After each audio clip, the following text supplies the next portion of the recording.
Are you accident prone? Well, here's a little tip.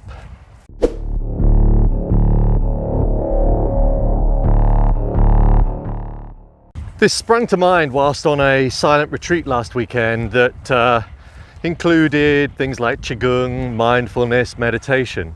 And it suddenly appeared like a light bulb moment.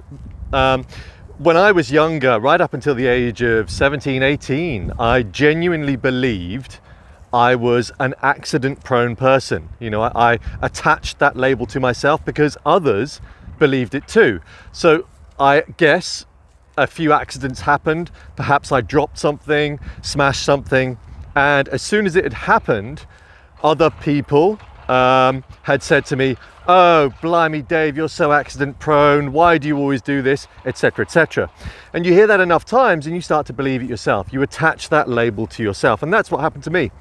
Oddly, or rather interestingly, I think it was at university, I suddenly decided, hang on a second, I don't have to be accident prone. And I just had this moment of clarity where I said to myself, right, that's it. I'm not going to be from now on. And from that point on, things improved and continually started to improve, and I no longer am accident prone. Now, I'm not suggesting that is the tip, by the way, though it worked for me. Here's a little tip, and let's start it off with a question. Why do you think you're accident prone? Now, assuming you don't have some kind of neurodegenerative disorder or some imbalance in your body, hand shaking, etc., those are rather obvious reasons as to why you might drop things, and it's a shame that you have those, and I'm sorry if you do. However, if you don't have those symptoms, then the real reason why you're accident prone is that you're absent-minded. And what that means really is that when you're conducting a task, let's say you're pouring a drink or you're cooking, your mind is elsewhere. You're not in the moment and you're not concentrating on what you're doing. Some of those words would have been said to you in the past, you know, from your parents or friends. They would have said when you drop something, why don't you just concentrate more? Well, here's the thing. That statement alone would just get your back up, as it did me, and it wouldn't necessarily have clicked. Now, actually, those moments of being absent-minded are actually quite nice. You know, I think are probably quite good for you. I always think about those at school that were often labelled daydreamers.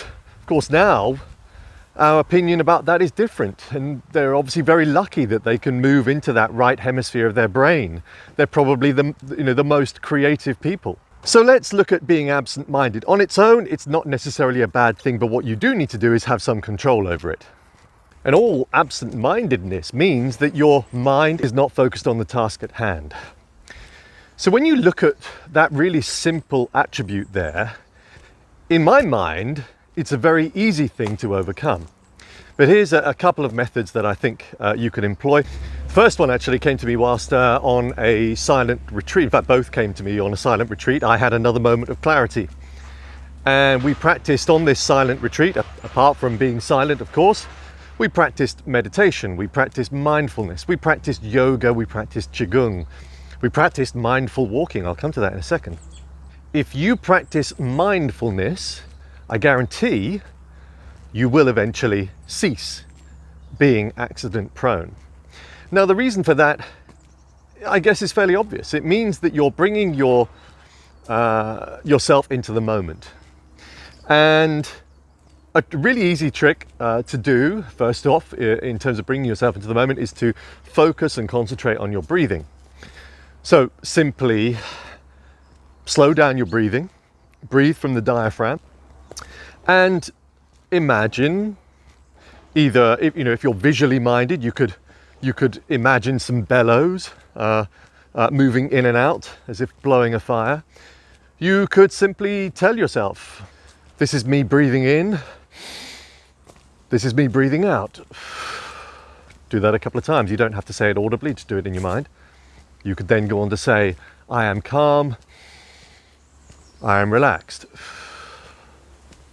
And again, you don't have to use that terminology, you don't have to use that wording.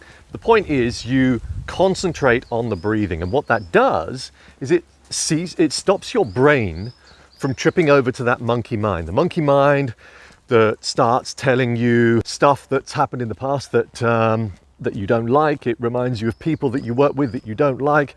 It tells you about future conversations that you've not had, and it will start running them, as it quite often does with me. It will start running those conversations over in your mind as if you've had them already. You know, it's very silly, but the reason why that monkey mind trips in is that it's there for a very good reason. It's a shame that our brains haven't evolved since we were faced with saber-toothed tigers. So the point is, don't fight that monkey mind. Don't fight it from telling you all these things. The more you fight it, the more it's going to stay there, and the more it's going to keep repeating those messages. The trick, and this is a mindfulness and meditation trick, is to allow those thoughts to come in, but don't have any judgment. Don't, acknowledge them. Do acknowledge them rather, but don't judge them. And the more you practice being in the now, the present, the more your life will improve anyway. I mean, significantly, you will be a happier, more content individual. Things will start happening that you'd never expected. Real positive things will appear in your life because you're removing that anxious thought. And that is, that's the biggest tip I can give you. If you're accident prone, start practicing mindfulness. I guarantee that after a short period of time, you will no longer be accident prone. And another really good tip is to slow it down. So try practicing this on everything that you do, but especially tasks where you could easily drop something. Perhaps you're making somebody a cup of tea. Perhaps you're walking out of a pub with a tray of glasses. Whatever it is, slow it down. It seems so obvious, doesn't it? But slow it down, concentrate on what you're doing. In other words, inwardly having that conversation. I'm lifting the kettle. I'm pouring the water out. But then start using your other senses. So apart from the visual sense, start using your smell. I can smell the coffee. I can hear the sound of the liquid hitting the mug. I'm aware of where the liquid is rising up the mug. I know when to stop pouring. Let me turn around so you've got the sun in front of me. Now, of course, I'm really testing it now, aren't I? Because I'm walking backwards, but I'm now slowing it down. The reason why I came to this conclusion, by the way, was that on this silent retreat, we practice something called mindful walking. And that is exactly that. You become more present and more aware of the now by slowing everything down. And I really played around with it, and you'll see this in one of my other videos, my report on the silent retreat. And I kind of slowed the whole movement down, and I was just aware of where my foot was placed. I wasn't wearing a shoe. I was aware of where my feet were on the grass, the feel of the wet grass on my feet. I was aware of the balance change, moving my weight from one foot to the other. And if you apply that technique, if you apply that methodology to much of the things in your life, now obviously there are certain moments when you can't do that. But the more you do it, especially in those occasions where in the past you have had accidents, slow it down, become more mindful, be aware of the present, you will no longer be accident prone. Evolution of Dave signing off. Thank you for watching.